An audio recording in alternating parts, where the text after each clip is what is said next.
Hey guys, welcome to Jerry's Live. As always, I am your host, Amy Gardner Dean. We are on episode JL94 today. Basic watercolor skills demo, a small landscape. I changed it to a seascape, I'm sorry. Just, gotta keep everybody on their toes. So it's a seascape now, using just basic supplies. Everybody always contacts Jerry's and wants to know kind of what are the bare basic things I need to get into X, Y, or Z medium. We've been doing that with acrylics, right? We did it with, else do we do it with colored pencil, right? So now we're doing watercolor. Maybe some oil pastel next week, Amanda says, so. Yeah, Amanda said, because I was like, what are we doing next week? I don't remember. So anyway, that's what we're going to be doing today. For those that are playing along at home that want to see a list of those supplies, just kind of to either look at something you see that you like, you're interested in getting into it, and this is kind of a good basic starter group to work with. All you have to do is type in that jerrysartorama.com search bar, JL94, and that will bring up the entire list of supplies. We will very quickly go through them here before we kind of start the episode, just so as kind of stragglers are coming in, we can kind of catch everybody and then start. A great, just even more advanced watercolorist would enjoy these, but beginner set are the Turner acrylic, or Turner, excuse me, artist, not acrylic. I've been painting in acrylic too long today on that mural, Katie, so I'm a little acrylic, like, I'm breaking down, yes, breaking down with the murals and whatnot. It's the Turner Artists Watercolor. They come in tubes. This is their little set of 18.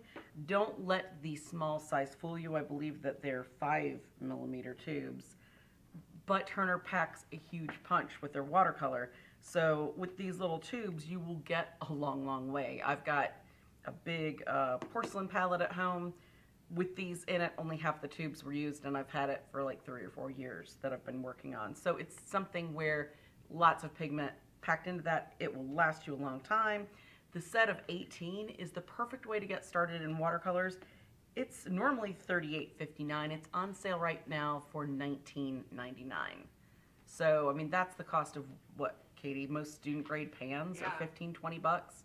For student grade colors that are full of a bunch of fillers that are not going to, wet immediately right away. These are tube watercolors. So, I mean, it's a great way to get started in watercolors, to get a friend started in watercolors, just to even supplement maybe if you've got those student grade pans to kind of get started with something more professional. The brushes that we've got, I decided with some of these kind of shows that we're going to do, we'll do some of the try it sets so you can see them.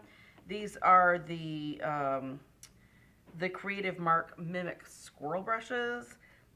The pack of 2 is $1.25, so it gives you a nice little kind of detail spotter and then a really nice long kind of rigger brush. So good for really nice tight detail. And you get 2 brushes for $1.25. Then kind of going up from there, a synthetic Kolinsky brush, the Mimic Synthetic Kolinsky by Creative Mark. Now, I said size 14 on the thing. I thought we had a 14 over here. I ended up with a 12 because it looked like somebody used the 14 in inks. So once that happens, it just doesn't perform the same way. You never know around here. No, but it's made by one of our German brush makers. Beautiful, performs like Kolinsky. However, it is synthetic. Right now, that's the size 14, which this is smaller. This is size 12. The size 14 is on sale for $17.73. So it's a good way to get that performance of Kolinsky without going like $60, $70, $100+ for the natural hair. Especially, yeah, they're great brushes, and especially if you're not sure how often you're going to do this, it's going to be just kind of more for fun, or you want to be more serious, but you don't have the money for the super high-end stuff. These give you the same performance. I've given these to people, and they have not known they were synthetic, and then they wanted to fight with me about it when I told them. An animal-friendly brush. That's true. So we'll be using that. Then I really like these Polar Flow of watercolor brush sets. this is the regular price. These aren't on sale, but it's $12.09. It gives you multiple wash brushes. So you've got like a little flat that's a 1/4 inch, a 1/2 inch flat, and then you've got a nice thicker 1-inch wash brush. And really what the difference is in that is from side to side, when you turn it the thin narrow way, a flat's long, gives you a nice long pull. You can kind of get a nice stroke out of it. A wash brush is definitely much wider. That's going to pull up a lot more moisture in that brush. It's going to then allow you to lay down a lot more water. But the great thing about these are they've got the chisel ends, so you can actually kind of scratch into the color. You can scrape. There's all sorts of different techniques you can use to use these brush ends, so it gives you kind of an extra 2-in-1 tool with these. So I like those. Then watercolor paper. Everybody always wants to go with just paper pulp paper. That's great while you're learning, but you know what? It doesn't hurt to learn on something that's got some cotton content to it. What I usually recommend to people are the Fabriano Studio watercolor paper. It has a 25% cotton composition. So it's going to, cotton kind of pulls water very differently. You can scrub with a higher cotton content paper or a full cotton content paper. With just the paper pulp paper, sometimes you'll start getting kind of pilling and lifting with that, where then the paper is damaged and it does not take the color the same. So the more cotton content that you can afford, the better. So this is a great kind of, this is Fabriano's kind of entry-level watercolor paper for professionals or, you know, plein air painting or whatever. But that's their cold pressed 12 sheets. Price on that is $8.94 for the regular price for 12 sheets of 11 by 14. Now, if you want to try the cotton to see what is the real difference, Fabriano Artistico has a 4-sheet trial pack. It's 4 pieces that are 7 by 10 inches. It's only $2.25. So you can just pay just a little bit of money to get a nice sample of what the real difference is between cotton and paper pulp paper. Comes in this nice little kind of pochade, and it's got traditional white, hot press, cold press, rough, and it's very nice. I love those. Nice little. I think it's just the smartest little thing to Yes. do. Oh, well, it's the perfect way to, you know, Yeah. maybe you don't know that you need a rougher paper. Maybe you want something that's a softer paper. It gives you a great way to try it out. Maybe you find that the hot press with a cotton paper is a lot more absorbent than you realized, you know? So, anyway, so that would be a good way, you know, for somebody who's not used cotton paper to try it out without having to buy a whole pack of paper, right? Because usually, at least it's a 3-pack. Yeah. Usually it's more. So, then you can try some different surfaces and not without the investment in. We actually have a couple different kinds of paper that do that, don't we? Mm-hmm. I think the Fluid watercolor paper has that. I don't know if they have it in the Fluid 100, which I think is their professional brand, but I know they do have it in the regular. And I want to say there's a couple other brands that there's do it a as couple well. I love to try it, all the try it stuff on our site. And then some brands do the small paper pads that are kind of like a try it pad. Yeah. I know Yupo's got some little tiny ones, so you can try that for a really good price. So yes, definitely. All right, so we got those. Obviously, the brush basin, the Jerry's brush washer and basin.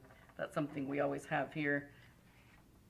Sadly, mine got used with gouache too, so I cleaned it out so that nothing should come up, but it just looks sad and ugly. My favorite masking tape. It's just easy to remove paper with it. Doesn't pull it. Then this palette is a great palette. We're closing them out. We've got a ton of them. The reason I'm saying it is if you want to get in on a ridiculous deal, in my opinion, that's got enough wells for 18 colors with huge mixing wells in between, is the Paul McCormick covered watercolor palette. I frankly think we're just closing them out because the price on them was still a good price for them before, but it was higher for somebody that's new and not getting into it. It's only 10 bucks, $9.99. It's super heavy duty plastic. I mean, that's heavy duty. Nice covered lid palette. It actually has on the back of the paperwork directions for how he makes his flesh tones in watercolor and step by step. Which are amazing. Yeah.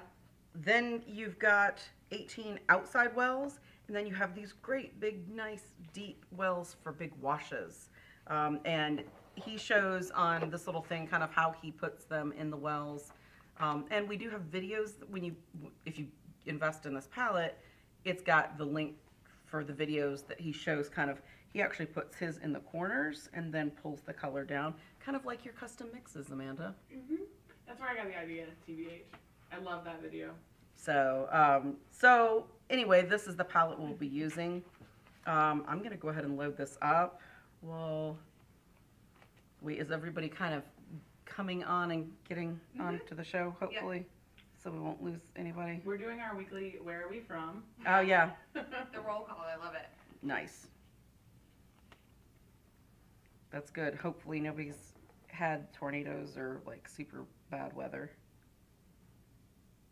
Because that all's been going through. Amy, can you push the palette up just a little bit? Yes. Tell you what, let's just move this lid. Woo! And then we'll have it up higher where everybody can see it. Is that better? Got a little scrap of paper in case I need it. Alright. Scooch it just a little bit more.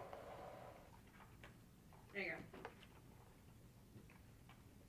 Now I'm putting out a good bit because this will be, oh, I lost a tube somewhere. That was weird. Did I put it down somewhere? Oh, here we go. Was it in your hand? I put it over there, I think. I tend to put more in because it will dry and you can reuse it. And Turner re-wets really easy, so it's not a problem with the color actually, you know, picking back up with a little bit of water touch to it. So, and you notice I'm filling the side, I'm not filling the bottom. Why is that? Because if I dip a brush in here that's got a little bit of water from another color in it, water's going to go down there that could get kind of gross and icky, right? So I want my color to be up there where I can touch the color and kind of pull it away. And then if there's kind of sediment of different colors, it'll go down up under my paint and then I can just let it dry out. And wipe it out with a paper towel or some maybe ear swabs or something like that to get the discoloration out.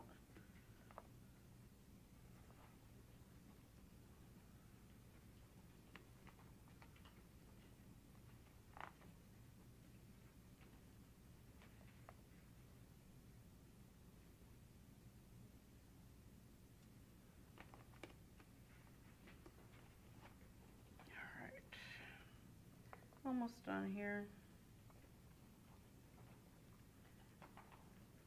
Wow, that permanent yellow is very bright. It really is. So pretty. Are you putting all the colors out? Yep. Just so they're there if I need them. I mean, you would use this palette anyway, so you might as well. Let's see. Let's put the orange out before my red.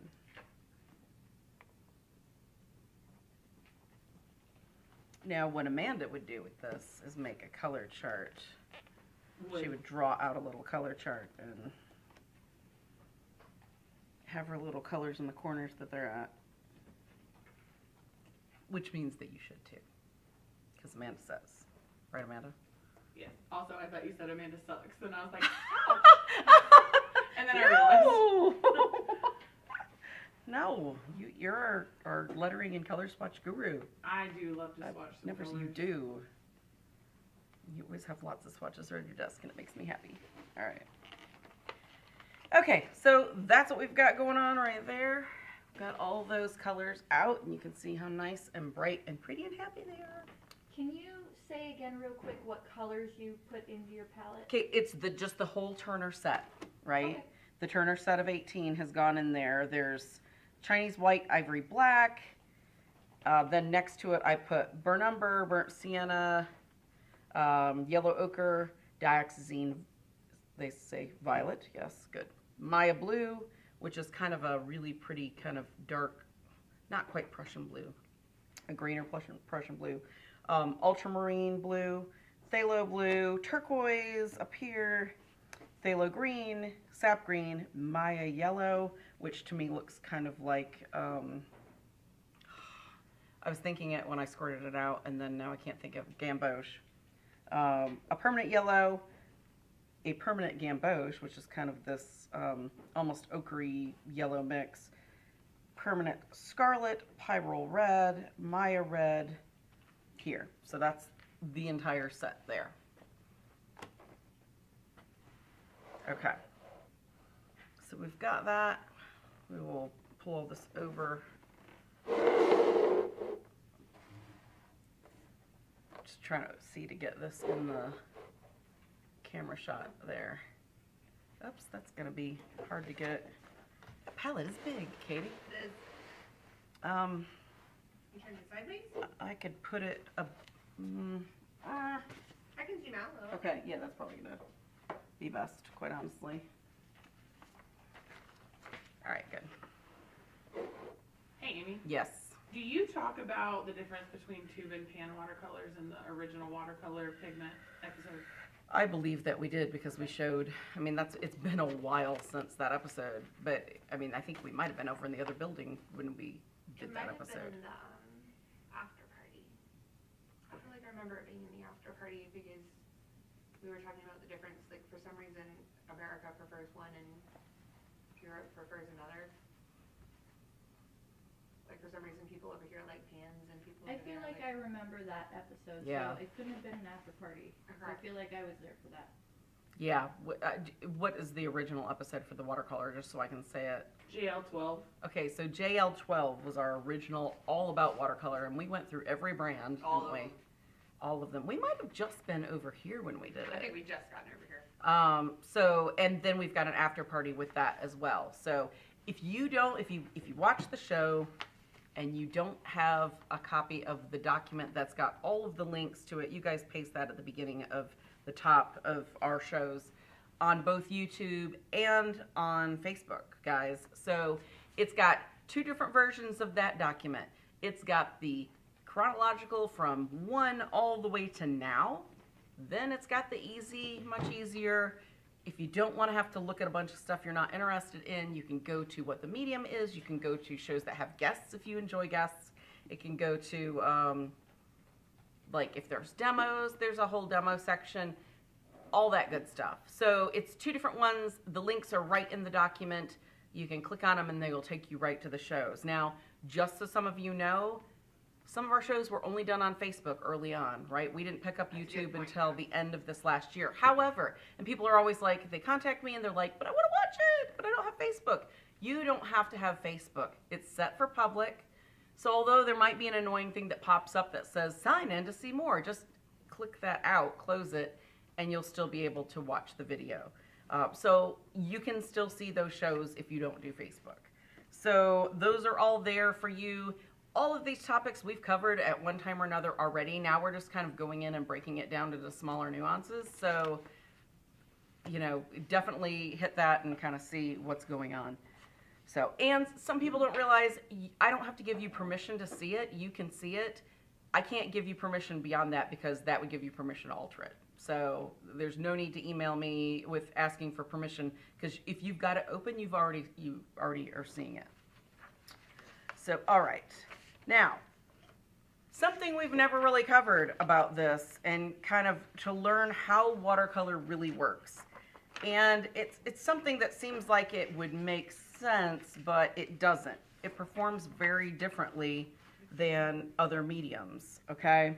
I was reading a book called The Watercolor Enigma by Stephen Coates. And so I ended up kind of redrawing his little cool graphic that he does that makes this just kind of make sense. So if you want to switch to the overhead with this, Katie, we'll look at these. Okay, so watercolor works very differently than other paints.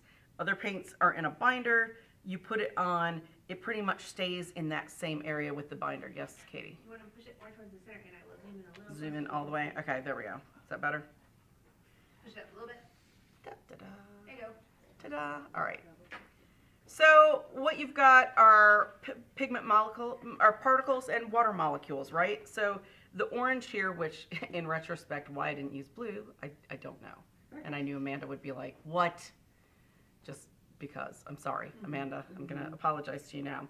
Okay, so we've got our water molecules in orange, all right? I don't know. You know what? I was on ladders the better part of this morning and all day yesterday, so I'm just not functioning on all cylinders. I apologize now. At room temperature, water molecules are active. When you put it on paper, some is going to soak in, some is going to evaporate, but for a little while, they're kind of moving and grooving all around your paper, okay?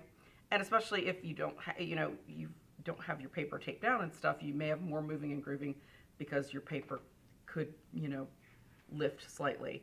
All right, so then we've got the dark spots are our pigment molecules, okay? And this one are pigment particles. The other ones are the water. These little arrows are just showing that the water is shifting, moving all around. When you get the pigments in that, they're suspended in that water, okay? They are being kind of jerked around and they're being pushed and they're being pulled, and just kind of wherever that water decides it wants to go, it's kind of pulling it or pushing it or moving it out of its way as it goes to either start to evaporate, as it starts soaking into the paper. While it's still there and kind of moving around, that pigment is getting pushed and pulled.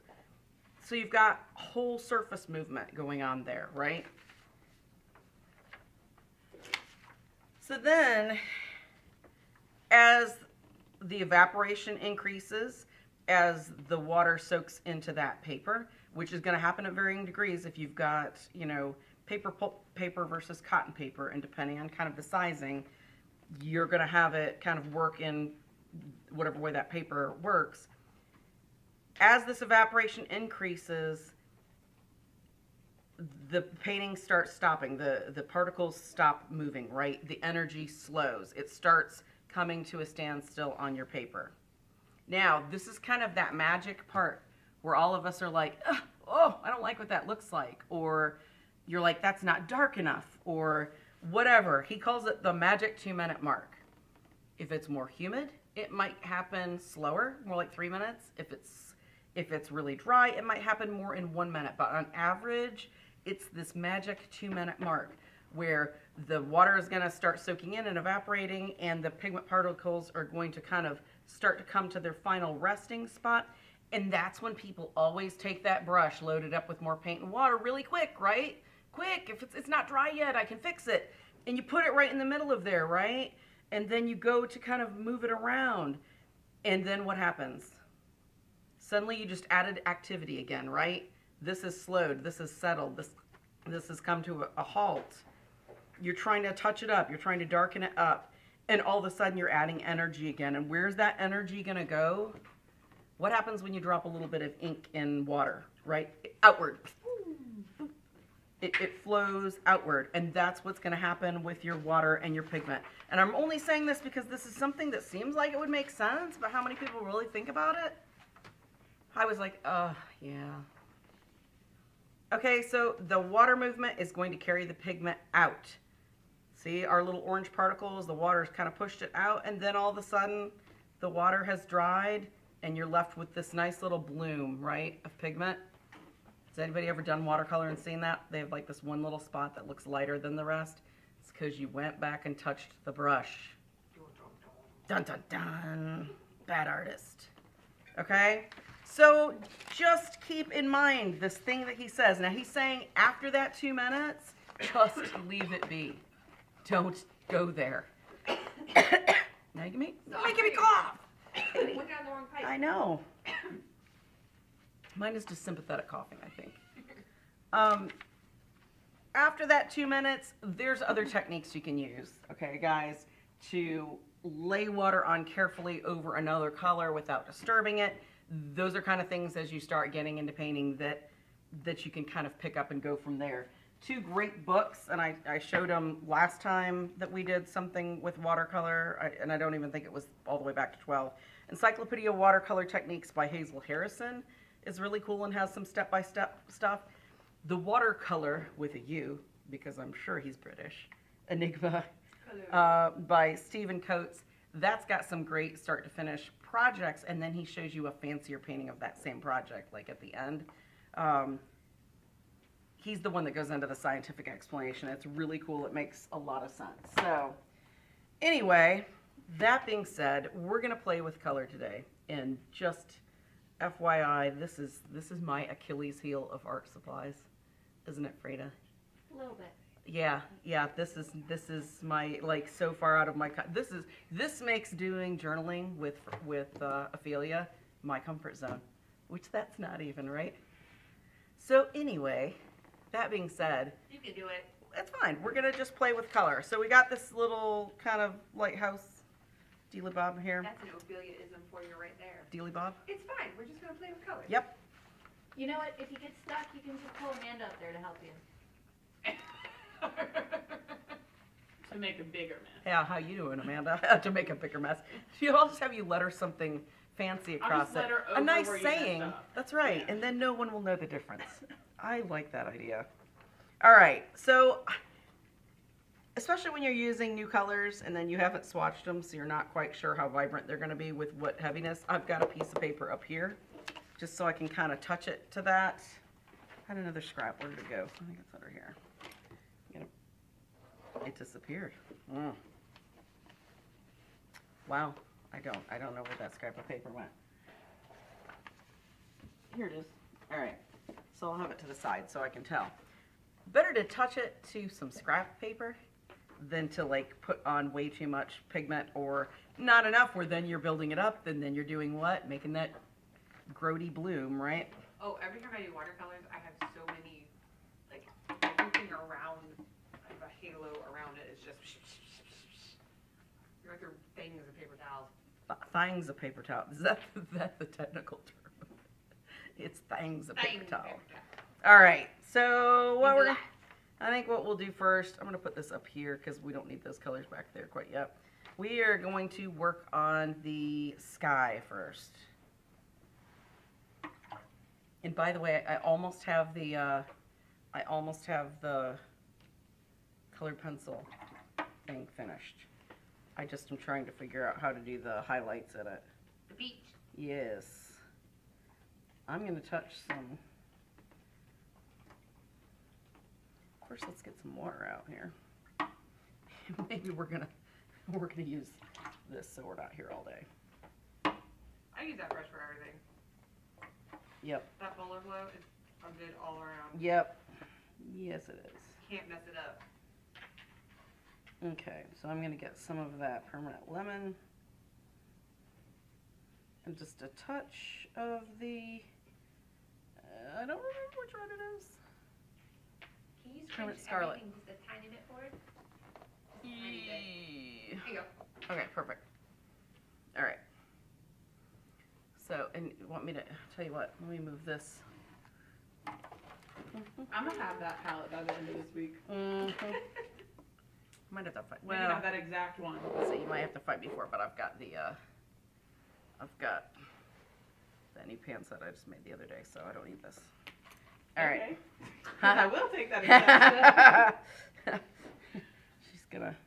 All right, so I'm gonna see what this kind of looks like, how bright that is, and see that is not bright enough yet because I'm tentatively.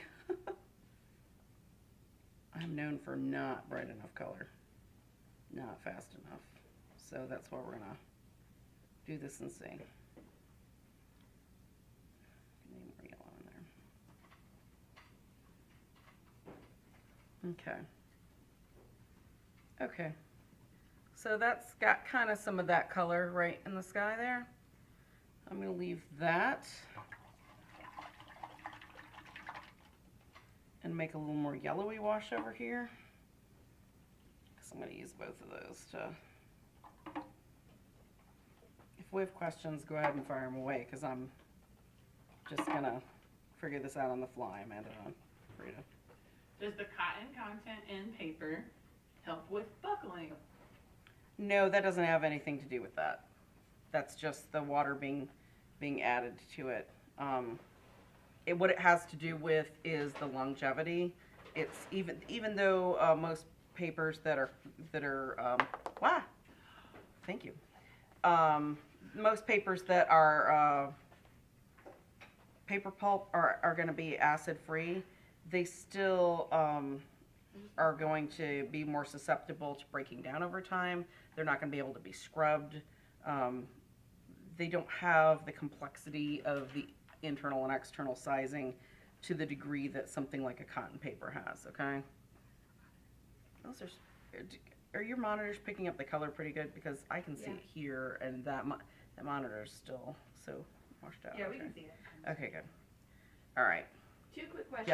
Yes. Are you using just tap water, or I am for this because we don't have any distilled water in here right now. So, so you would normally use distilled water? I would if it was And- me, but that's me. I mean, the thing is, it's fine if this dries out. It's one thing if you're leaving it in big puddles of water.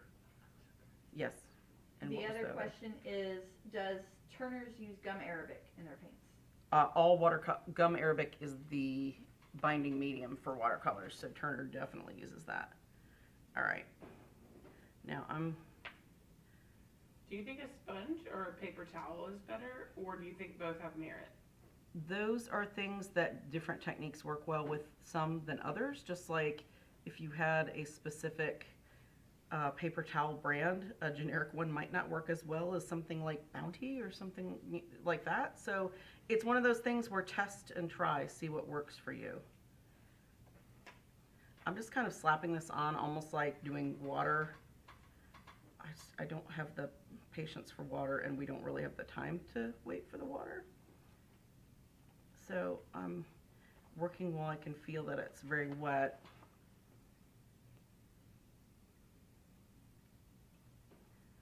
Now I'm getting some pigment pooling, but I'm just kind of pulling it along and away from where I see it pooling, if that makes any sense.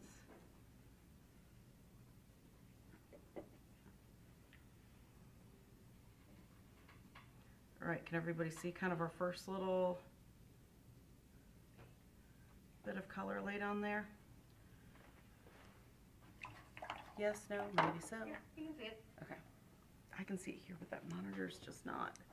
Okay, now there's some area that's got a little bit, one of that little bit of extra up.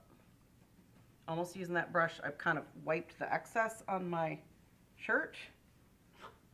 It's just what I do with Do you want an watercolor. We apron? all know. That's such a pretty It's shirt. No. just what you do with paint. It's just watercolor. Still, It'll wash out. But you guys, it's Amy. If she It didn't get is. paint It's on not. herself- It's not paint that you can see. So we're. And I've got paint all over these pants and everything else from the Well, mural. do your So. pants then. do you want an apron? All right. No. All right. Does watercolor generally dry lighter or darker? Watercolor is going to dry as dark as you put the. It's more matte that you're gonna have issues with it drying, right? Because doesn't have the resin shine. I'm doing this across here to try to kind of mimic that. While that yellow is wet and the paper's not completely dry yet, see how I'm kind of getting that. Now you guys can't tell because I could see the sheen on the paper that was there, so I could tell how wet that paper was. I do think this is gonna push some of the, I can see it starting to push the yellow away from the.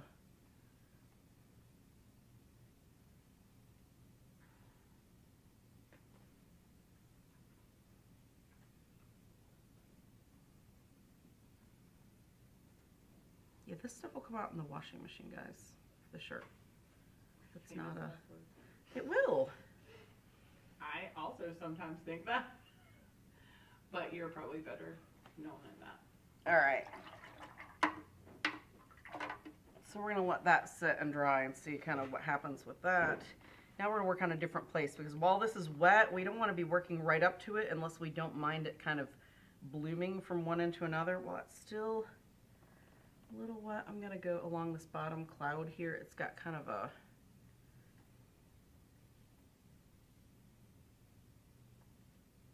lighter mark that I see.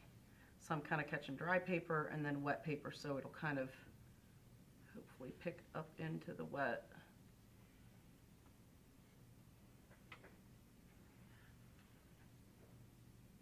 Oh man. Now, a viewer asked me about maybe putting these pictures that we're going to do for the episode up ahead of time, which sounds like a great idea, and that's something I can try to be more cognizant of doing. It just, this episode with other things going on here kind of, ended up getting, the picture got selected last minute and all that, so this was not the week to do that, sorry. Would you ever blow dry your watercolor? I would, especially right now, because I'm impatient, but Do you need your blow dryer? yeah, it's just people are gonna have to turn their sound down when we go to do it. All right, while I'm waiting for that, I'm gonna work on these little houses. They're kind of in this nice little blue almost. We've got kind of a orange and blue color scheme going here. With those, I'm gonna see what this teal looks like with it. That's pretty close, but I don't, let's see. You can see that's getting close. I'm gonna put a little of the ultramarine in with it. So just to reiterate, blow dryers are fine for watercolor, but not for acrylic. No, because the resin you will buy, if you dry acrylics with a hair dryer, you're going to trap water molecules under the surface and they're not going to be able to get out and it's going to make things cloudy. Plus, you could have cracking, you could have other issues with it, so you don't want to do that. A gum arabic, just with watercolor, everything, the pigment is left on the paper, right, with some gum arabic to stick it on. That's why it still can pull up and down, because gum arabic can be re-wetted. It's not like acrylic and things like that. All right. Oh. I'm gonna throw it at you. Okay. All right. So I'm gonna put this blue on these little houses here.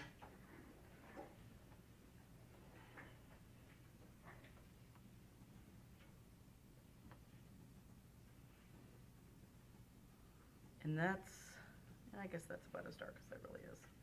Houses have very dark little windows, so I'm not gonna worry about, the windows can be, well, I don't have to paint around them. The windows can be painted on over the top. It's not like I have to leave white. Let's see, down here the roofs are kind of that color. You guys laughing at me and my watercoloring weirdness? No. It's okay, you can. All right. Yes, I wiped it on me. It's gonna be okay. Sees that the dioxazine, yes.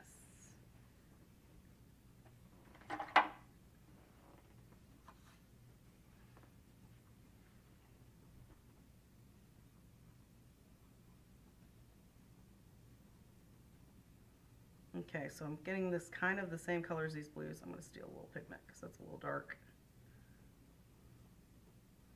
While this is still wet, since this brush is drier, I can kind of pick up the pigment and move it. So I'm moving it over here, and then I'm going to have that there and use this dioxazine at the top and kind of work it back into it to kind of fade it. Whoa, that got too busy.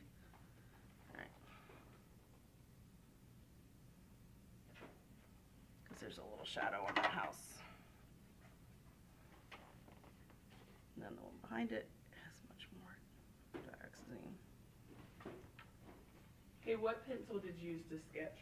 An F, I believe. It was the lightest thing that we had sitting over here. So.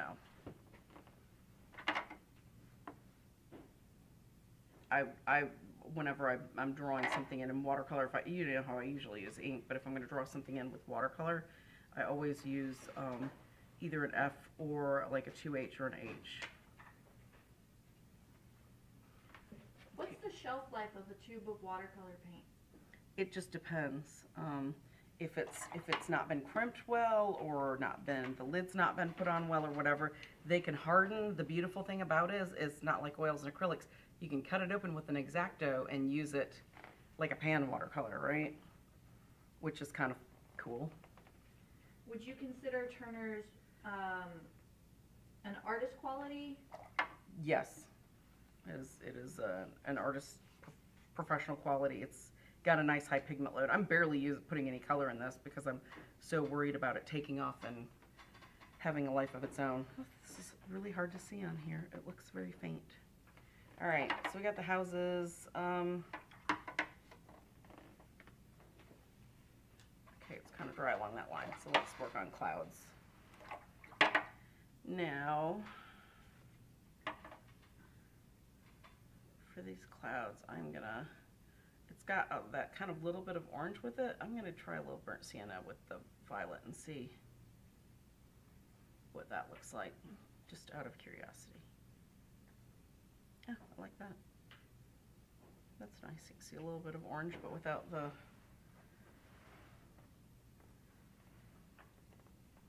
Let's give that a little try.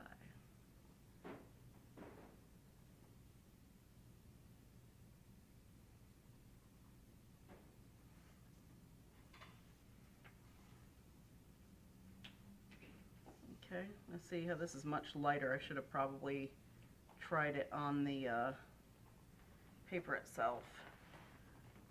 But we don't want this to be, we can come back and kind of add on. I don't want to miss my window here of it at least being even. Amanda, were you chuckling at me going, oh, my lament? No, I was just thinking that I'm a big nerd and I'm probably going to try to do this tonight when I get home. You should do more pumpkins. I do love my pumpkins. Can you make me a galaxy pumpkin? A galaxy. Can. Oh boy.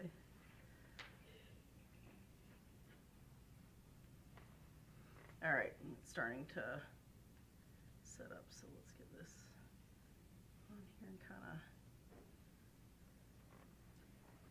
So I'm getting a lot of requests for comparisons of Turner to either Sennelier or Daniel Smith or Holbein.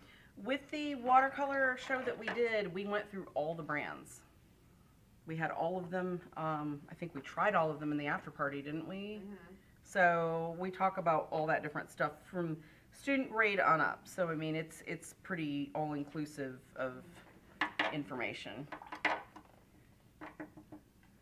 So that's really the best, because then you can see it in the video where it actually shows that with the you know, in real time, the colors and stuff being used. When did we do the ones where we put all the yellows out and tested them? All the All the yellow watercolors. Was that one? that was the pigment episode that we did. Okay, I'm trying to figure out what to do with this rock. In the back, it's much fainter, so I put dioxazine violet, a little bit of burnt umber, and some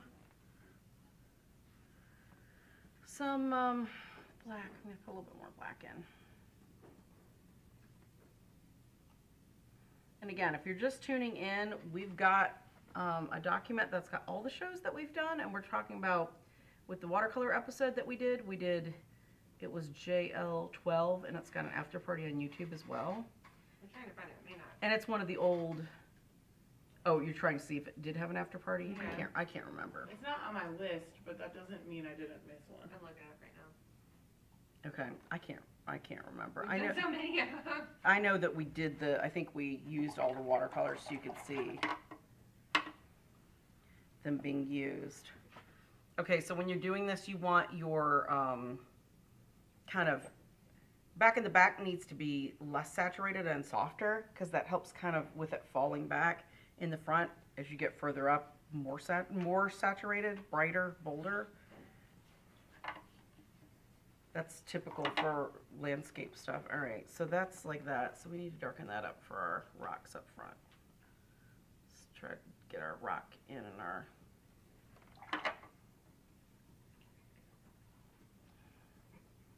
Okay, I've got dioxazine violet with a little bit of that burnt umber still in there and some black.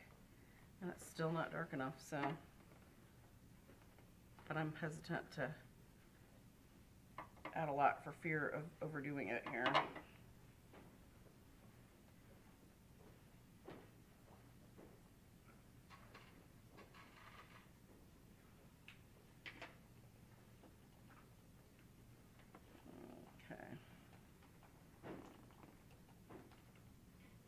Okay, that's getting darker. I'm gonna add some more black. Are there any other questions as we're rolling along with this, guys? Not yet. Okay. for my rocks.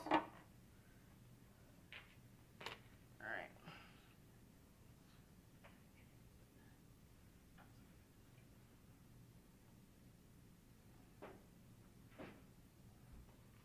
Okay.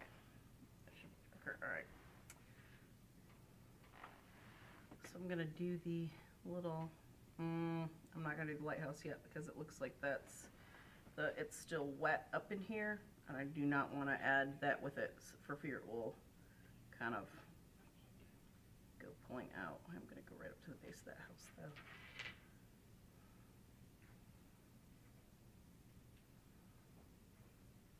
Now I know that I've got that kind of 2 minutes to work with, right? So I'm gonna kind of move this along pretty quickly so the pigment will kind of level out.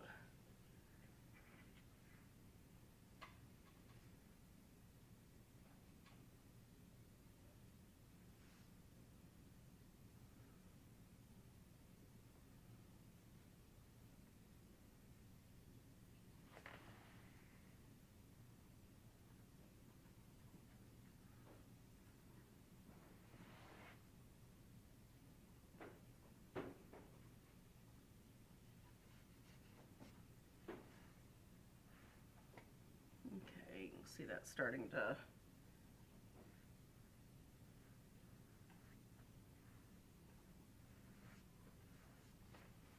What's that mix that you made that purpley color? It is the dioxazine violet, burnt umber, and the black. Pretty. It looks like in oil paints, it looks like mortem. Well, I mean, I guess in watercolor too, depending on the brand. Some brands have it as a color.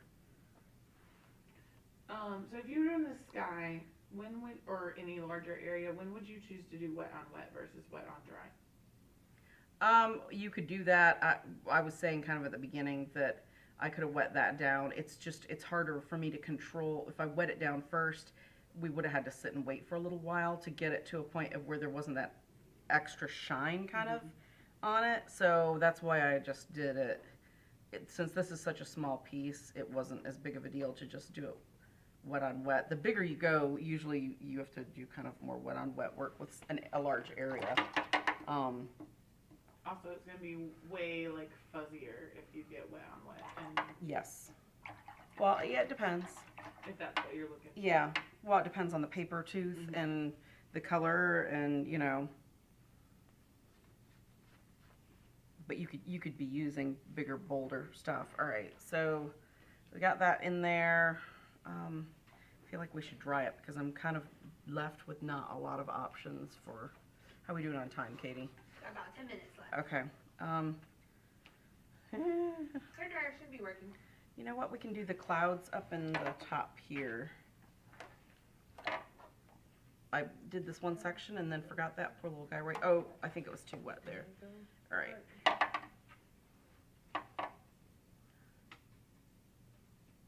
All right. So we did what? The burnt sienna and the violet for that upper part, didn't we? That looks about right. Yep. Okay. So I like that, so we're going to pull that back in here. Soak a bunch up.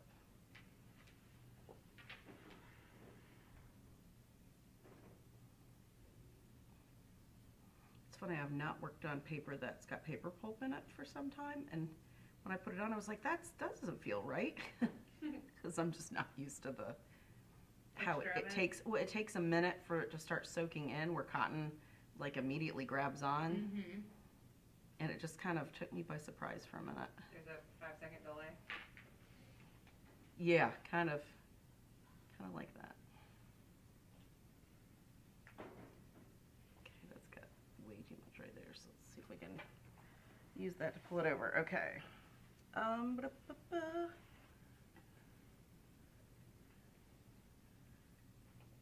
I'm gonna try this and we'll see how this does.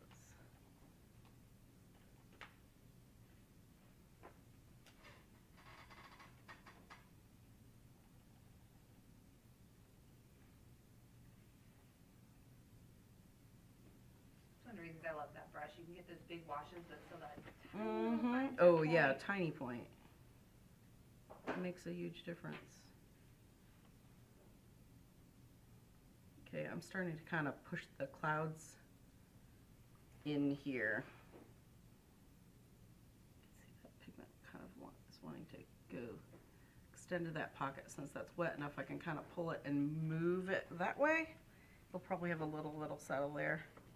Bex wants to know if you're gonna go back over this guy, or if it is as dark as you already want it. I probably will go back over it a little bit. It's doing some things with it being, just with the kind of that I expect from paper pulp instead of regular stuff. So I kind of have to just shift to transitioning to how to work with that.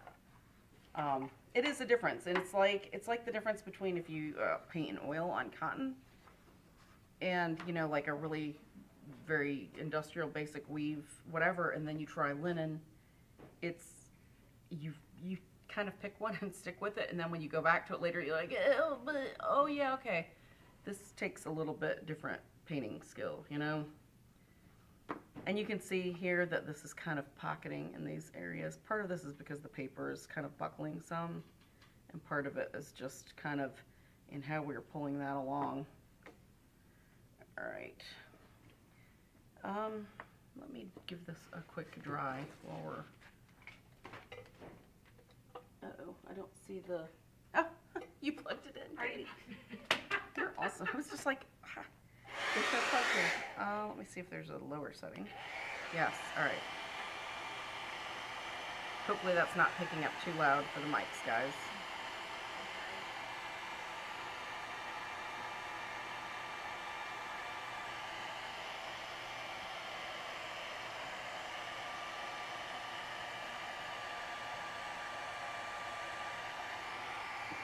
Now we got a little bit of like excess here. I'm gonna see with this brush that I blotted out if I can pick a little up.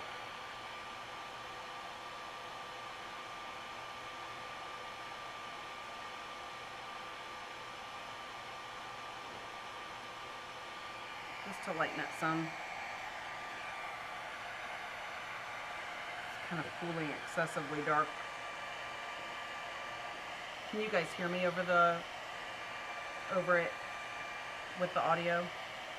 Yeah. Girls? Okay, good. I had to wait until you were talking. That's fine. Probably Before, important to remind them to not try it on high.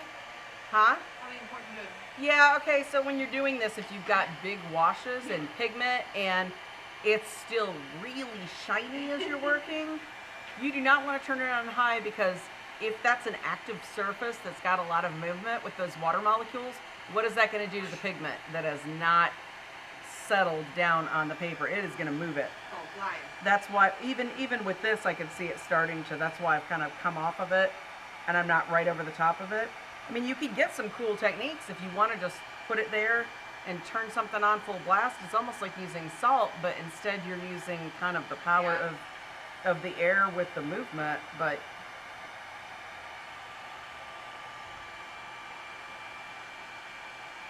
that's the other thing. Paper pulp takes a lot longer to dry than cotton, because cotton is so much more depth to how it soaks it in. It can be damp down under, but it can be nice and, you know, drier to the touch, so you can start kind of laying color on again. So it doesn't mean it's a bad thing. It's just you get used to what surface you're actually working on. Plumper 55 is asking how much water you pick up for the different areas of the painting. It just depends. Okay, someone has asked how much water you pick up for the different... Do they mean like in how much you're going to want to lay down, or how much you're going to pick up in different areas to pull the pigment? It all just depends. It's entirely up to you. If you notice it's getting too big and wet, you can take something like a sponge. Make sure your sponge has gotten wetted first, and then you'll wring as much out as you can. Then you can actually pick color up if it's gotten too saturated, if you've got an area that, you know, you just need to lift. If you accidentally put the color down in the wrong place, sometimes you can salvage it that way in a larger area. But it just, I'm not sure what they're actually asking, so I'm not sure what to offer more than that.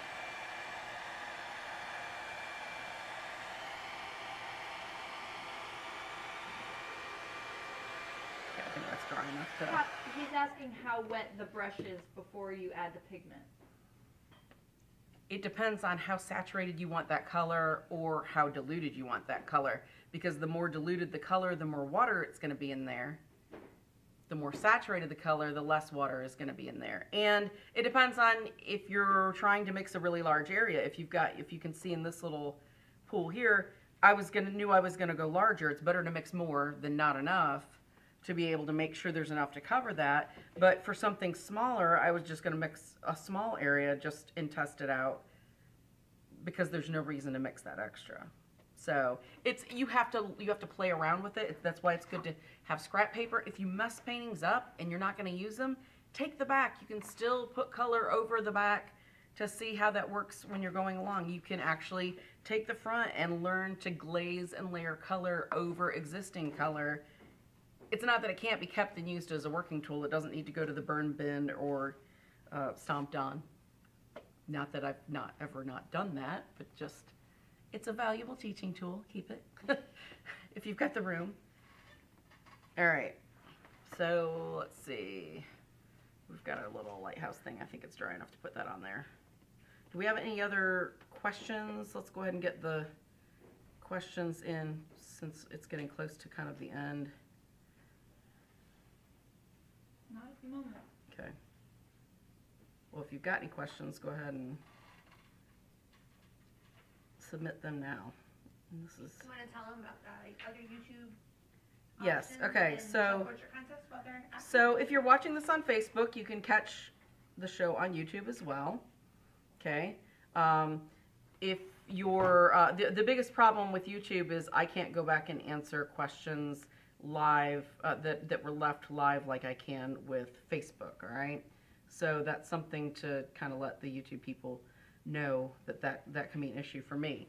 Now, we also have our YouTube channel has other things. It's got Mike's Prove It's. It's got Media Mondays, Mixed Media Mondays with Ophelia. It's got Art for Relaxation. oh yeah, All kinds of things. And some new things coming this year too, which we're excited about. yes, all sorts of really fun, cool stuff. Plus, I mean, it's got some of our old episodes. It's got after parties that you maybe haven't seen from the episodes. It's got all sorts of great, fun stuff and good learning opportunities. So if you don't follow our YouTube channel, it's a good time to pull it up and follow it. Now it'll also give you alerts when we've got something new that's been posted so you don't miss out on things. The sky, was that wet on wet or wet on dry? It was wet on dry. No, I didn't do any of this wet on wet. I just pulled up a whole lot of water when I did it. And laid the sky down, so. All right, right now I'm just I've got all this extra color for the. Now, instead of pointing my brush up and just laying a bunch of water on, I'm turning it on its side. So as it's laying down pigment, it's not lifting up a bunch of stuff and moving it around. That's the easiest way to gently be able to deposit color without picking color up while you work. Real quick, Amy, lots Yes. of people are asking about the waves and how you're going to get the waves, the light and the dark. With that, and I might be able to take some video of that and post it in the group. With that, I'm going to do a light color as one whole wash, okay, across the whole waves. Then I'm going to find a color that I like that kind of matches the rocks in different kind of lightness and darknesses. And instead of this brush, like this brush is really heavy, full of water and dark pigment, I'm going to blot that. Don't look, Amanda. Look away! Blotting it on my jeans, and Amanda doesn't like that. I'm going to just barely pick up any color at all. This is called dry brushing because I've barely got any on there. And I'm going to run it across. Scooch towards them. I'll run it across.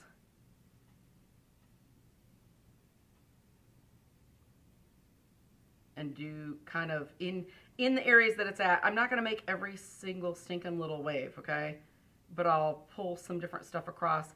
Some thicker, some thinner, some darker, where it'll have that appearance as it goes back. And as you can see by the picture, there's more space between them closer up because that's closer to you. The further back, they're very close together, so you can almost do that as a very, just a little bit darker version of kind of the water itself, so that it looks like, if you, and squinting helps a lot with something like this, okay? If you squint and look at it, you'll be able to see the value changes. Use those value changes with the squinting to make that happen for that. But that's all you're going to do is just, you don't want that brush to be wet, because when you put it down, it's going to immediately start, you know, going out and away from your brush. You want it to be relatively dry. And that's even something where it might be nice to, with that, try one of these riggers. Try the spotter, because they're really nice and small. And this rigger, you know, draws a really nice, look at how nice and fine, soaking the excess water off the paper here. You can get some really nice long kind of finer lines with that. You can even take one of these brushes and, let's see, get my paint from underneath here, turn it on its side and use that to go across. And that actually leaves kind of a cool, because when I'm picking it up, it's leaving a darker kind of blob of pigment as I'm going to pick it up. That's nice, because that gives some kind of depth to what that wave would look like. Okay, and you can do that with any of those. Obviously, this big Polar Flow one that's thick is not going to be the one you want to do that with, but you could use those two flats to give you some nice variation. Again, keep a nice little scrap piece of paper. Try out some of your techniques on that instead of on your actual work while you're working. Then you've kind of got it time-tested, artist approved, before you're plopping that down there. Any last questions? And I'll take some short video of this, and I'll post it in our Jerry's Live group. If you don't know about our Jerry's Live group and you're new to us, we have our own Facebook group for Jerry's Live. Just go to groups, search Jerry's Live, that'll pop up. You have to answer the question to get in the group. It's just a fail-safe so that just robotic stuff isn't trying to enter things. And also, you know, so people aren't just signing up 20 of their friends who don't know that they've been trying to get them to be in the group. You know, cool to send your friend a link and say, hey, sign up. Maybe not cool to just sign a bunch of people up who might not want to be there. So that keeps that from happening. So then you're not just added to groups, because we all know how horribly annoying that is with Facebook.